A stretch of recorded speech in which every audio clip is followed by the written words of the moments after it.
edition, we are talking about French toast. More specifically, a creme brulee French toast with a cinnamon and nutmeg spiced custard. We're gonna make a quick and easy caramel toffee sauce with brown sugar and butter. We're gonna let it sit overnight first before we bake it. It's gonna soak up all those great flavors, and then when we wake up in the morning, we're gonna bake it off, and it's gonna be delicious. I think you guys are gonna love it, so let's get started. So first things first, we've got bread. So I'm using some homemade French bread that I made last night just because it's what I've got on hand, but feel free to use white sandwich bread, challah, brioche. Really, most bread will work for this recipe. Now, since I just made my bread last night, it's fairly soft. So what I want to do is put this in the oven for about 10 minutes or so, because stale dry bread is going to soak up and absorb the custard better than fresh bread will. So I'm going to put this in a 300-degree oven for about 10 minutes just to dry it out a little bit. While our bread is toasting, we're going to make our quick brown sugar caramel sauce. So for this, all we're going to need is a cup of brown sugar, salted butter, and 2 tablespoons of maple syrup. Now we're going to work on our brown sugar caramel toffee sauce. So I've got a stick of butter in a saucepan over medium heat. We're just going to melt this. Once our butter is melted, we're going to add in our brown sugar. We're also going to add in our maple syrup. Now we're just going to mix this all together until it forms a sauce. All right, now that it's all creamy and luscious and well combined, we're gonna turn off the heat and let this cool down before we add it to our pan. The ingredients you'll need for our French toast custard are 5 large eggs, 1 cup of milk along with half a cup of heavy cream, 1 teaspoon of vanilla extract, 3/4 of a teaspoon of ground cinnamon, 1/4 teaspoon of salt. Our last ingredient is 1/8 of a teaspoon of nutmeg, so I'm using freshly ground nutmeg. Feel free to use dried as well. This ingredient is optional, but it adds a nice warm pumpkin spice flavor to the custard, which I really enjoy.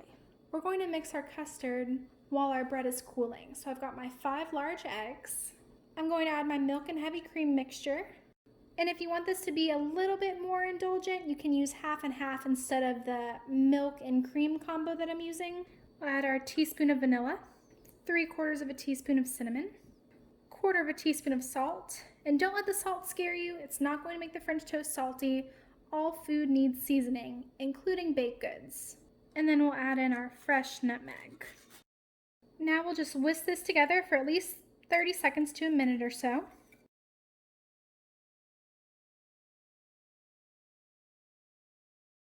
All right, now that's just about right. We've got all of our egg yolks and egg whites blended together with our milk and our cream. And now we're ready to put everything together. Now we're just going to pour our sauce into our 9x13 casserole dish, because this is what we'll bake the French toast in. And now we'll just spread this out just a little bit so that way it goes to all the edges.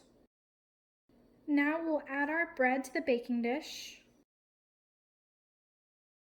And now we'll just gently and evenly pour over our egg custard.